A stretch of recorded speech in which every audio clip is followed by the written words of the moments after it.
AI가 자꾸 우리 직업을 대체한다 들었는데 일자리가 없어지는 거 아닙니까? 많은 분들이 오해하고 있는 게 AI는 단순 반복 작업을 잘하고 어려운 건 사람이 해야 된다. 그거는 잘 모르시고 하는 얘기예요. 왜냐면 IT 개발자들 판교에서 덜 뽑고 있어요. 역설적인 게 사람들이 안전하다고 생각했던 분야에서 일어나고 있어요. 중요한 건 줄어드는 일자리의 개수에 주목하기보다는 에 주목을 해야 된다. 안녕하세요, 한석준입니다. 진짜 대가들의 지식을 전하는 지식인 초대석. 오늘은 과학과 철학의 경계에서 화두를 전하는 한양대학교 철학과의 이상욱 교수님과 함께합니다. 어서 오십시오. 예, 안녕하세요. 네. 자, 먼저 이 첫 번째 질문인데 AGI라는 용어가 있던데 인간 수준 범용 지능? 이거는 뭘 어떻게 봐야 되는 건가요? 이게 조금 복잡한데요. 사실 제가 거기에 관련해서 글도 썼지만 이게 말하는 사람마다 조금씩 다르게 얘기해요. 그래요? 그 점에 좀 주목해야 돼요. 일반인들이 생각하기에는 SF에 등장하는 왜 사람하고 전혀 구별 안 되는 안드로이드 로봇이 가진 인공지능을 생각하기 쉬워요. 근데 로봇 기술하고 인공지능 기술은 다른 거예요. 로봇은 물리적 공간을 정말 돌아다니는 거고 인공지능은 챗GPT처럼 우리가 온라인상에 있는 거잖아요. 그러니까 그걸로 한정했을 때 인간 수준의 지능을 가졌다는 말 자체가 모호하거든요. 예를 들어서 어떤 인간, 그렇죠. 인간의 지능 범위가 또 있네요. 네, 똑똑한 이상욱 교수님 정도 되는 인간과 있고 그냥 저 정도밖에 안 되는 인간도 있고. 전혀 그게 아니라 전문가들도 서로 전문 분야가 다르면 사실은 다른 분이 그거 자체가 좀 애매한 말이어서 그거를 컴퓨터학자들은 대개 어떤 식으로 번역을 하냐면 이게 이제 중요합니다. 잘 정의된 과업의 그 과업이 어떤 내용이더라도 다 처리할 수 있는 그런 인공지능으로 정의합니다. 알파고 한번 생각해 보세요. 바둑 기가 막히게 잘 뒀잖아요. 근데 그거 그만두고 왜냐면 다 이겼으니까 얘가 나중에 메디칼 쪽으로 갔거든요. 그러고서 그쪽으로 훈련을 시키면 바둑 더 못 둡니다. 아, 복수 전공이 안 돼요? 복수 전공이 안 됩니다. 하나만 전공할 수 있군요. 지금은 그래요. 왜냐면 이게 결국은 훈련을 시킨다는 게 어떤 일을 되게 잘하게 그걸 다 조정해놨어요. 요건 2.7 돼야 돼. 요 스위치로. 요건 3이어야 돼. 이건 다 조정해놨는데 바둑 두지 말고 이제 게임해. 그러면 게임용으로 그걸 다 바꿔야지. 그러면 게임용으로 다 바꿔주면 게임은 잘해. 근데 이제 바둑은 또 못 둬요. 그걸 특수 인공지능이라고 해요. Artificial Special Intelligence. 근데 그게 아니라 그냥 잘 정의된 문제를 주기만 하면 하나인데 따로 훈련시키지 않고도 이것도 하고 이것도 하고 이것도 하고 하는 것들. 그런 걸 생각하는 거예요. 물론 그러면 여러분들이 금방 떠올리게 챗GPT 이거 물어봐도 대답하고 이거 물어봐도 대답하고 근데 걔가 완벽하게 하지 않잖아요. 환각도 있고 그다음에 탈옥도 당하고 여러 가지 그 문제들이 아직 남아있기 때문에 그나마 AGI에 가장 가깝고 그거를 발전시키면 될 거로 기대는 하지만 사실은 일반 인공지능에 도달했다고는 아직 말을 못하는 이유가 아직은 이제 한계가 있는 거고 그리고 걔조차도 지금 그렇게 얘기를 잘하는 이유가 사실은 서치를 하거든요. 물어보면 일단 그 물어본 내용들을 가지고 서치를 해가지고 그걸 갖다가 붙여가지고 제너레이션을 하기 때문에 그런데 우리 인간은 서치 안 해도 어쨌든 대충 할 수 있잖아요. 이게 이렇게 생각하시면 돼요. 저는 챗GPT보다 지식의 양에서 상대가 안 되고 이미지 생성 인공지능보다 그림 훨씬 못 그리고 그렇지만 저는 둘 다 대충 해요. 사람은 거의 모든 일을 사람이 할 수 있는 일들을 대충은 다 할 수 있어요. 어느 정도 수준이 되면. 근데 그게 아직 인공지능이 안 돼요. 그래서 그걸 하겠다는 게 일반 인공지능의 꿈입니다. 여기서 원론적인 걸 좀 여쭤보고 싶은데 그게 꼭 돼야 돼요? 정확히. 그러니까 그게 흥미로운 점은 기술자들하고 투자자들하고 지금 갈등이 있습니다. 왜냐면 돈이 돼야 되니까. 그렇죠. 투자자들 입장에서는 여태까지 돈을 엄청 쏟아부었어요. 돈을 벌어와야 되는데 AGI는 무슨 AGI야. 그래서 요즘에 유행하는 게 AI 에이전트인 거예요. 돈 벌어와. 그러려면 내가 써가지고 뭔가를 하면은 돈을 낼 거 아니에요. 근데 AI 에이전트는 AGI가 아니거든요. 이렇게 상당히 기능적으로 특화된 인공지능 연구 쪽으로 투자자들은 계속 압력을 넣고 있고 제 느낌에는 지금 빅텍들은 당분간은 그쪽 방향으로 갈 것 같아요. 돈이 될 수밖에 없는 게 저만 해도 당장 에이전트가 더 유용하지 뭐 제가 무슨 챗GPT 붙잡고 농담 따먹기 하고 있을 거 아니니까. 그러니까. 근데 이걸 듣고 나니까 에이전트는 정말 어떤 특정 분야에서 한 사람 몫의 일을 하는 거 아닙니까?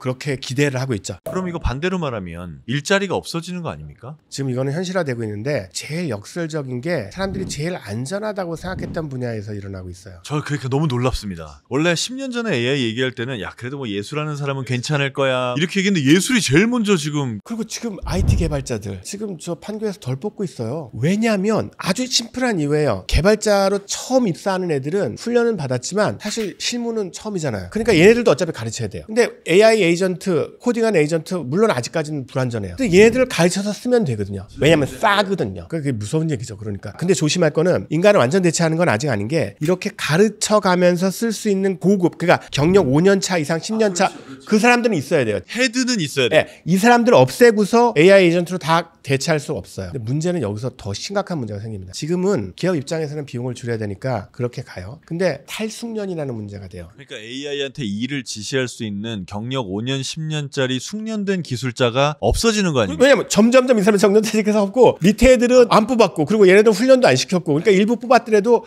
아주 소수만 남았어. 사회 전체적으로 실제로 AI한테 일을 잘 시키고 AI가 한 일을 너 이거 잘못해서 가르쳐주고 그것들 아이디어를 조합해서 거대한 프로젝트를 할 수 있는 역량들이 점점 줄어드는 거예요. 심각합니다. 그러니까 제 개인적인 입장은 이 고민을 해야 된다고 생각해요. 뭐냐면 우리가 당연히 효율성을 중시해서 이거를 뭐 못하게 한다든가 그럴 수는 없어요. 그렇지만 프로그램 전체를 감독하고 설계하고 이런 사람들을 일정 부분 가지고 있어야 되잖아요. 그럼 이 사람들을 계속 유지할 수 있는 방안이 뭘까? 그거는 뭐냐면 AI로 대체하는 거 허용을 하되 회사 내부에서 이 정도 규모는 코어 인력으로서 AI 활용을 할 수 있는, 그러니까 제가 꼭 그렇게 하라는 게 아니라 그게 제일 좋은 방법이라 생각하진 않아요, 저도. 근데 각 기업 차원에서 효율적인 어떤 행동에 전부 맡겨두기보다는 사회 전체적으로 이런 핵심 역량을 키울 수 있는 방안들을 제도화시키고 실천을 해야 된다고 생각해요. 교육에서도 마찬가지예요. 학교 교육에서도. 그러게요. 저도 지금 얘기 듣자마자 중학교, 고등학교부터 바로 AI를 가지고 컨트롤하는 훈련을 시켜야 되는 게 아닌가. 그렇죠. 제 동료 교수님이 얼마 전에 겪은 일인데요. 수업을 하시다가 이제 수업 끝났더니 어떤 친구가 와가지고 질문하는 거 너무 자연스럽잖아요. 근데 다짜고짜 교수님 틀렸어요 그러더래요. 뭘 틀렸니? 교수님이 어떤 학자 견해가 이거라고 얘기했는데 요즘 애들이 강의 들으면서 챗GPT 켜놓고서 물어보거든요. 똑같은 거 물어봤는데 다른 얘기 하는데 교수님이 틀렸어요 그러면서. 똑같은 얘기하는데 다른 얘기하면 AI가 만든 거고 교수가 틀린 거예요? 그거 디폴트인데 그러니 근데 나도 이제 수업 강의 준비하느라고 체크해봤는데 혹시 AI도 환각이라는 게 있으니까 틀릴 수 있으니까 좀 확인해봐야 되지 않겠냐. 그러니까 얘가 그럴 리가 없다는 거야. 절대로. 왜냐? 자기는 무료 버전이 아니라 유료 버전을 쓰고 있대요. 무슨 소리예요? 제가 얼마나 많이 내고 있는데요. 지금 아나운서님 그걸 아시잖아요. 이게 유료 무료 차이가 리소스 얼마나 많은 프롬프트 쓰시냐 그거지. 무료는 헛소리를 하지만 유료는 헛소리 안 한다. 근데 요즘 대학생들이 그렇게 생각해요. 그걸 현명하게 쓰는 방법을 같이 가르쳐야 돼요. 그리고 너 이거 과의존하다 보면 네가 할 수 있는 일이 없어진다. 예를 들어서 책을 읽고 요약하는 능력. AI 시키면 너무 쉽지만 그거 연습해 둬야 된다. 그래야지 나중에 얘가 헛소리하면 얘가 요약 잘했는데 이거 틀렸네. 이거 잡아낼 수 있다. 그게 오히려 AI를 누구나 쓰는 시대에 네 경쟁력이다. 그걸 가르쳐야 돼요. AI가 자꾸 우리 직업을 대체한다 그러는데 그러면 기존에 이미 일하고 있는 우리가 AI를 쓰면 일을 더 잘할 수 있나요? 어떤 직업이 AI를 쓰면 더 잘할 수 있느냐 이런 질문도 하지만 사실 생각해보면 거의 모든 직업 아닙니까? 맞아요. 정확히 그게 맞습니다. 그리고 제 개인적인 의견이 아니라 실제로 UN 보고서에 그렇게 나와 있어요. 아 그래요? 네, 그러니까 아나운서 선생님이 정확히 지적하신 거예요. 그러니까 뭐냐면 많은 사람들이 대중매체에서 접할 때는 우리 일자리 다 잃는다. 혹은 AI 시대는 이걸 해야지 살아남는다. 뭐 이런 식으로 굉장히 심플하게 나가는데 UN 보고서에서 혹은 UN의 노동기구 ILO 이런 데서 다 똑같은 얘기를 하는데요. 핵심은 이겁니다. 앞으로 30년 정도의 그 윈도우를 봤을 때 직업의 개수가 맥시멈으로 30%를 봐요. 중요한 건 그 보고서들이 다 줄어드는 일자리의 개수에 주목하기보다는 기존 직업이 어떻게 영향을 받는가에 주목을 해야 된다. 즉 뭐냐면 기존 직업이 직능이 변할 것이라는 얘기를 되게 많이 해요. 그렇죠. 네, 즉 교사 그러면 현재까지 교사가 하던 일 중에서 AI를 시키면 훨씬 효율적으로 할 거는 AI한테 조금 일임을 하고 1대1로 애를 갖다 이렇게 정서적인 발달을 도와주거나 AI를 어떻게 현명하게 사용할 건가도 가르치고 그렇게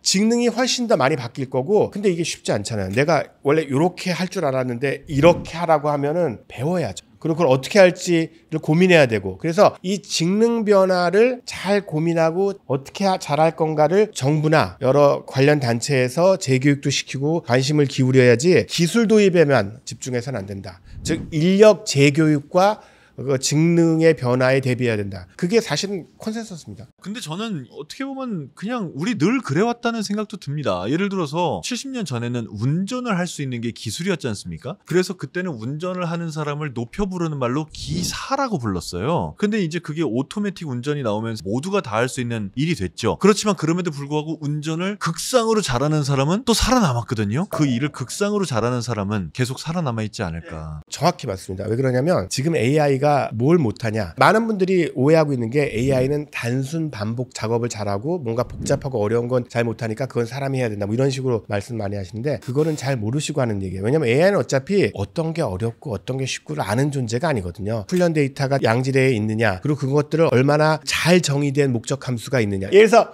그 건물 전체의 에너지 효율을 어떻게 높일까? 그럼 굉장히 구체적으로. 그렇죠. 그러니까 문제가 굉장히 잘 정의돼 있고 거기에 대한 데이터가 많고 이런 거는 단순 반복 작업이 아니라 굉장히 복잡한 작업도 잘합니다. 그런데 AI가 정말 못하는 게 평가예요. 이미지 생성 AI 아까 미드저니 써보셨다고 했잖아요. 걔네들 항상 복수로 답을 주잖아요. 4개. 4개 주죠. 신기한 게 내가 똑같은 프롬프트로 4개가 나왔는데 어떤 건 참 잘 그렸는데 어떤 건 말도 안 되는 것도 막 옆에서 쓰잖아요. 맞습니다. 근데 봐요. 인공지능 입장에선 그 4개가 동등한 거예요. 똑같은 프롬프트에서 생성됐으니까. 그러니까 인공지능은 되게 좋은 것과 되게 나쁜 것 그걸 평가하기 되게 어려워요. 그래서 이 용어도 있는데 원래 생성형 인공지능의 맨 마지막 단계에 휴먼 피드백 강화 학습이라는 거예요. AI더러 질문을 하고 답변을 복수로 만들게 해요. 그 다음에 이 답변 제일 좋은 거야? 그 다음에 이 답변. 이거는 절대로 하면 안 돼. 이건 큰일 나. 이러면 우리 회사 문 닫아야 돼. 그런 거 가르쳐 주는 거를 엄청나게 합니다. 그래서 나온 결과가 지금 그렇게 똑똑한 애들이 나온 거예요. 그 말은 뒤집어 얘기하면 AI에게 인간 입장에서 좋은 답과 나쁜 답을 스스로 판단하게 하는 능력은 되게 어려운 기술이에요. 불가능하진 않지만. 그래서 말씀하신 것처럼 그쪽 분야의 전문성이 상당히 있어서 요거가 더 좋은 답이에요. 왜냐하면 하고 이유를 대는 이 능력은 AI 시대에도 여전히 중요한 능력. 지금 이제 말씀 중간에 계속 얘기하신 것 중에 AI가 틀린 답을 낼 수 있는 가능성을 말씀하시잖아요. 할루시네이션이라고 하던가요? 저도 처음에 챗GPT 나왔을 때 좋다고 한번 써봤어요. 한석준 아나운서는 어떤 사람이야? 그랬더니 70년대 뉴스에서 맹활약한 여성 아나운서라고 나오더라고요. 이 할루시네이션은 왜 이렇게 많이 생기는 거고 언제쯤 없어질 거고 그런가요? 요거 조금 주의가 필요한데요. 많은 분들이 되게 이 할루시네이션에 대해서 인공지능이 거짓말하는 게 문제다 이러는데 사실 그 말은 정확하지 않습니다. 왜냐하면 저도 제가 모르는 사이에 참이 아닌 말을 할 수 있어요. 왜냐하면 제가 잘못 알고 있을 수도 있고. 근데 인간하고 인공지능의 중요한 차이가 있습니다. 이게 중요하다고 저는 생각하는데 저는 만약에 방송 들어오기 전에 확인해 본 사안 그런 거 하고 제가 한 몇 년 전쯤 어디서 우연히 들었는데 맞는 거는 같은데 잘 모르는 얘기는 가려서 얘기하죠. 그러니까 뭐냐면 지금 현재 생성형 인공지능의 기반이 되는 아키텍처의 특징이 뭐냐면 참과 거짓을 그 차이가 안 느껴지게 잘 버무려내는 능력을 극대화한 겁니다. 그리고 이 테크놀로지에는 참 거짓 필터가 없어요. 그러니까 이걸 생성해낼 때 이게 참인지 거짓인지를 확인 안 해요. 그냥 무조건 제일 자연스럽게 앞에 주어진 내용에 비추어서 제일 자연스럽게 따라올 말들을 만들어내는 거예요. 그러니까 사실은 너무 신기한 게 저는 개인적으로 사람들이 생성형 인공지능이 거짓말을 한다는 게 굉장히 문제다라고 얘기하지만 저는 이 정도로 참말을 많이 하는 게 굉장한 능력이라고 생각해요. 기술자들이 사실 얘는 다 헛소리를 해야지 정상이에요. 근데 엄청나게 많이 노력을 해가지고 참말을 상당히 많이 하게 만든 거예요. 근데 그래도 이거는 기본적으로 아키텍처 자체가 그런 한계가 있는 거기 때문에 환각은 한마디로 정리되면 줄일 수는 있어도 없앨 수는 없습니다. 100% 의존할 수 없단 말이네요. 그렇죠. 근데 그렇다고 해서 인공지능이 나온 걸 갖다 전부 다 일일이 체크하면 왜 쓰겠어요? 그건 아니고 웬만하면 다 쓰는데 결정적인 순간에서는 꼭 확인해서 써야 됩니다. 이게 환각이 프로그램을 잘못 만든 버그가 아니라 기술적으로 특징이라는 점을 항상 기억하고 사용해야 됩니다. 그래서 그 AI 중에 퍼플렉시티라고 근거 가져온 애 있잖아요. 걔가 좀 더 신뢰가 가기도 합니다. 근데 그 경우도 줄어들 뿐이지 완벽하진 않아요. 그게 왜 신뢰성이 높아지냐면 질문을 던지면 그 질문의 내용과 가장 유사한 어떤 콘텐츠를 먼저 찾아요. 그래서 그 서치를 내가 던진 질문 앞에다가 그 서치 결과들을 다 집어넣어요. 제한을 딱 시키는 거죠. 헛소리를 좀 덜 하도록. 그러니까 거기 단계까지는 사실은 할루시네이션이 없어요. 근데 그러고 나서 생성을 또 하거든요, 어차피. 그러니까 콘텍스트가 제한돼서 생성하는 과정에서 환각이 줄어들 수는 있어도 어차피 맨 마지막 단계는 또 생성이어서 100% 제거는 불가능합니다. 기분이 별로 안 좋으신 것 같아요. 기분이 안 좋기도 하고 기분이 좋기도 해요. 네. 어차피 인간 대체 못하겠구나 이런 생각도 들고. 인간 대체는 아직까지 안 돼요. 새로운 테크놀로지 나오기 전까지는. 환각, 이 할루시네이션의 좋은 측면도 있습니까? 그럼요. 환각이라는 걸 자꾸 우리가 거짓말, 참말, 선악 개념으로 보니까 그렇지 환각이라는 게 결국은 세상에 없는 것들 혹은 세상에선 거의 물리적으로 불가능한 것들을 만들어낼 수 있는 능력이잖아요. 예를 들어서 예술 분야에서는 환각이 굉장히 생산적입니다. 창조가 되는군요. 그렇죠. 네. 예술이라는 게 기존에 있는 걸 뻔하게 주면은 그냥 수준이 낮은 게 되잖아요. 새로운 걸 창조해야 되잖아요. 그래서 예술가들은 특히 이제 디지털 아트 하는 분들은 이 환각을 너무너무 생산적으로 사용하는데 자기가 뭔가 아이디어가 있어요. 근데 그 아이디어에서 자기가 아무리 짜내도 요 정도밖에 이미지가 안 떠올라. 혹은 소설이라면 요 정도밖에 플롯이 안 떠올라. 그럴 때 그걸 다 주고 여기서 가능한 모든 것들을 창의적으로 만들어봐. 혹은 뭐 기괴하게 만들어봐. 이렇게 하면 얘가 환각을 막 하는 거예요. 그래서 막 만들어내요. 세상에 없는 것들을. 그럼 그 중에서 요거 괜찮은데 요거 다시 주고 요거에서 좀 변형시켜봐 이런 식으로 창조성을 가진 동지처럼 쓰네요. 네, 정확히 그렇습니다. 그게 그 표현이에요. 예술가들은 이게 도구만은 아닌 것 같다는 얘기를 해요. 붓이나 물감은 도구죠. 머릿속에 있는 어떤 예술적 의도를 실현시키는 도구에 불과한데 지금 예술 인공지능은 사실은 협력자에 더 가까워요. 물론 이제 인간이 주도권을 가지고 있죠. 그렇지만 준 답변을 보고서 이건 미처 생각 못했네. 내가 감동하고 거기서 또 생각도 해보고 굉장히 이야기가 잘 통하지만 가끔 멍청한 짓을 해서 약간 타일러가면서 써야 되는 동료죠. 그래서 그런 측면이 하나 있고요. 또 하나가 비용이 있습니다. 영화에서 인공지능 엄청 쓰거든요. 그럼 왜 그러냐면 어떤 특정 씬을 찍었어요. 근데 찍고 나서 이렇게 봤더니 배우 연기 다 마음에 들어. 근데 배경이 마음에 안 들어. 근데 저 사람들 다시 부르면은 엑스트라 어마어마하게 줘야 돼. 근데 요새 인공지능은 얘를 그대로 주고 배경만 싹 바꿀 수 있고, 그래서 비용을 엄청 줄일 수 있습니다. 그래서 환각을 갖다가 나쁜 것이라고 단죄하기보다는 그것에 과의존하지 않고 우리가 그것들을 생산적으로 활용할 수 있는 방법을 분야마다 열심히 모색을 해야 된다고 생각합니다. 지금 방금 하신 말씀은 정말 놀랍습니다. 왜냐하면 저는 할루시네이션이 뭔가 정확도를 떨어뜨리는 차원에서만 생각을 했는데 그 자체가 새로운 창의성의 원천이 된다는 생각은 해본 적이 없습니다. 그럼 이런 AI의 환각에 우리 일반인들이 대응할 수 있는 방법은 뭔가요? 그걸 일일이 다 확인하는 건 너무 시간 낭비잖아요. 저는 일단 두 가지를 제안드리고 싶은데, 하나는 뭐냐면 질문을 던질 때 야 뭐뭐에 대해서 얘기해줘, 이 책은 무슨 내용이야가 아니라 훨씬 거기에 자기의 관심사, 그다음에 자기가 이미 알고 있는 거, 이런 것들을 막 다 집어넣어가지고 제안을 굉장히 많이 해서 아주 스페시픽하게 답변을 얻고, 그 다음에 또 한 가지는 얘가 환각을 자기 규정할 수 있어요. 답이 나왔어요? 진짜 맞아? 내가 보기엔 이거 아닌 것 같은데 이거에 대해서 확인해봐. 이런 자료가 또 있네요. 그래서 그 다음에 계속해서 추가 질문 해가지고 좀 더 맞는 답으로 이렇게 유도해 갈 수 있는 그런 어떤 능력들을 키워야 되는 게 한 가지고요. 또 한 가지는 좀 더 원론적인데 정말 중요한 문제는 최종적으로 자기가 확인하고 익스플로레이션 단계, 어떤 문제인지 규정도 잘 안 되고 그것들을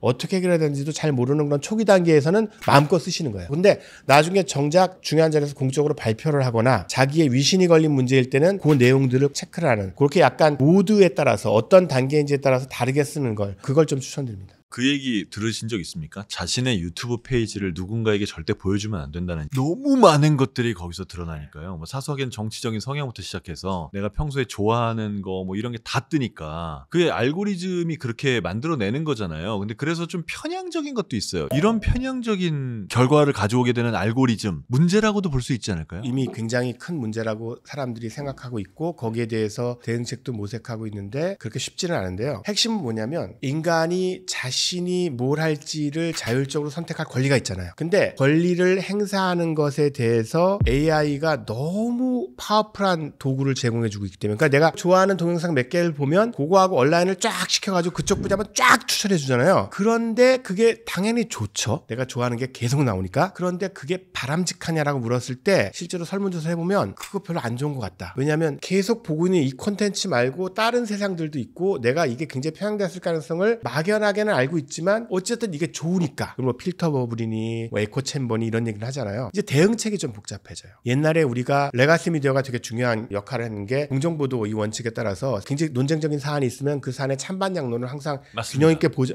그렇게 돼 있으면은 사람들이 자기가 좋든 싫든 무조건 양쪽을 들어야 되니까 이런 면도 있네 이렇게 바뀔 수가 있잖아요. 근데 그걸 강제할 수 있냐는 거예요. 유튜브 같은 데서. 그러니까 결국은 추천 알고리즘을 건드려야 되는데 그걸 너무 많이 건드리면 개인의 선택권을 제한하는 게 됩니다. 그래서 많은 사람들이 지금 제안하고 있는 거는 적어도 두 가지를 확실하게 하자. 하나는 투명성입니다. 인공지능이 유튜브나 이런 어떤 포털에서 나한테 어떤 콘텐츠를 추천할 때 어떤 방식으로 어떤 원리에 따라서 어떤 거를 고려해서 추천한지를 투명하게 밝히자. 두 번째, 그 중에서 적어도 일부는 내가 조종할 수 있게 하자. 내 거를. 케이크를 계속 먹는 사람이 계속 주니까 그걸 먹지, 사실은 자기한테 선택권을 주어주면 야 나한테 케이크 더 이상 주지 마 이런 얘기를 할 수 있어야 되는 거 아니에요. 그러니까 나는 적어도 20%는 내 생각과 좀 다른 콘텐츠를 좀 자동으로 뜨게 해줘. 그걸 강제할 수는 없어요. 그렇지만 적어도 그걸 틱 하면 그 알고리즘이 작동하도록 이 두 가지를 요구하고 있는데 이게 아직 안 지켜지고 있는 거예요. 뭐 그걸 떠나서 누군가의 유튜브 페이지를 봤는데 지식인사이드가 있다. 이 사람은 굉장히 지식을 탐구하는 사람이구나 라는 걸 알 수 있죠. 300만 독자 축하드립니다. 감사합니다. 인터넷 쇼핑몰도 저는 좀 무섭습니다. 제가 여기서 친구랑 마이크 요새 뭐 좋아 얘기하고 있으면 그게 갑자기 떠요. 이거 어떻게 된 겁니까? 공식적으로는 절대로 인정을 안 하는데요. 실험을 너무 많이 했어요, 사람들이. 휴대폰에 마이크가 있잖아요. 물론 그거는 이제 제가 통화할 때 쓰는 거지만 원칙적으로 그게 우리가 하는 모든 대화 내용을 다 듣게 활성화시킬 수 있어요. 제가 말하고 싶을 때 말하는 게 아니라 그냥 엿들을 수 있는 거예요. 자, 그런데 이제 동의의 문제가 있죠. 내가 그걸 허용했느냐? 불행히도 사실은 동의를 했다고 볼 수가 있습니다. 제가요? 예. 혹시 구글 쓰실 때 그 약관 다 읽어보셨어요? 약관이 한 4, 50페이지 되거든요. 안 읽어보셨죠? 저도 안 읽어봤어요. 거기에 귀하에게, 소비자에게 제공되는 저희 서비스의 품질을 향상시키기 위해서 필요한 데이터 및 정보를 수집하고 이걸 기반으로 서비스 품질을 향상시킬 수 있습니다. 뭐 이런 비슷한 구절이 있어요. 있어요. 그 기업 입장에서는 그거라고 주장할 수 있죠. 왜냐하면 이 사람들이 프라이버시 넘탐하는 게 아니라 인공지능이 듣는 거거든요. 얘가 낚시 얘기를 하네? 그럼 낚시를 띄워주고, 얘가 홍삼 얘기를 하네? 홍삼 띄워주고, 이렇게 하는 거기 때문에 저도 그런 경우가 너무 많아요. 참고로 제 컴퓨터에는 마이크가 없습니다. 근데도 불구하고 친구나 아니면 가족하고 무슨 얘기하고 있으면 바로 유튜브 거기서 그 추천 동영상에서 그거 관련된 게 떠요. 마이크가 없는데 어떻게 해요? 휴대폰을 그 옆에 있잖아요.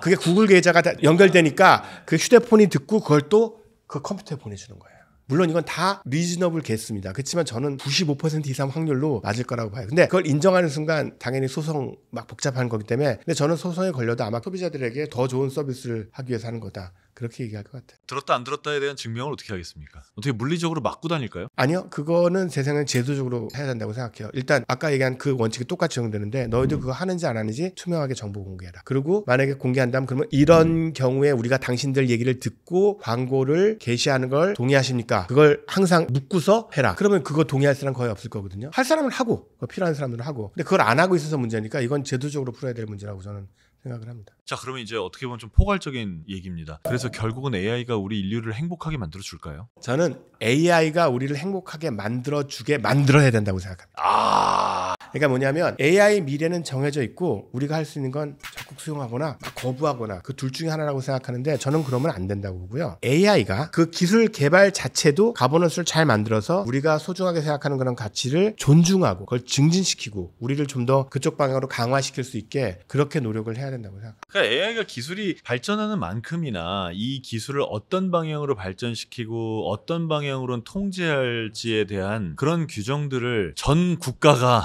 컨센서스를 만들어 가야 되는 거네요. 기술도 만들고 제도도 만들고 우리가 실천도 해야 되고 리터러시도 키워야 되고, 이런 노력이 이루어질 때 우리가 훨씬 더 효율적으로 살아남고 더 좋은 일들을 많이 해낼 수 있다고 생각합니다. 그래서 이 과정에서 여러 가지 가능성들을 제공해주는 역할을 정부가 해야 되고, 그리고 이제 개인들은 그런 기회들을 적극적으로 활용해서 자신의 역량들을 최대한 끌어올리려는 그런 노력들을 해야 된다고 생각합니다. 자, 이렇게 해서 오늘 긴 시간 동안 AI가 가져올 변화, 우리 사회에 어떤 변화가 생길지에 대해서 쭉 얘기를 해봤는데, AI 시대가 도래한 지금 교수님께서 특별히 강조하고 싶으신 게 있다면요? 아까 말씀드렸지만 국제적 수준에서 고민할 것도 있고 우리나라의 어떤 상황들을 고려해서 고민할 것도 있고, 그렇게 사실은 우리가 할 일이 되게 많은데요. 그나마 좀 다행스럽게 생각하는 게 지난 정부도 그랬는데, 최근에 정부는 전반적으로 AI가 얼마나 혁신적인 기술이고 이게 국가의 경제 발전이나 미래에 얼마나 중요한지를 좀 신경을 쓰고 있는 것 같아요. 그래서 국정과제에 AI가 되게 핵심 과제로 올라와 있고, 단순히 AI 기술을 막 돈 많이 때려부어가지고 잘하겠다 많이 아니라 그것들에 대해서 어떤 문제가 있을 수 있는지, 사람들은 어떤 걸 기대하고 어떤 걸 두려워하는지, 이런 것들을 공론장을 통해서 좀 모으고 디지털 소사이티 같은 데를 통해서 논문 경진대회도 하고 토론대회도 하고 이렇게 해가지고 그 사람들의 생각들을 모아서 정책으로 만들어내는 그런 노력을 하고 있다는 점에서 저는 이런 쪽 노력들이 좀 더 적극적으로 이루어질 필요가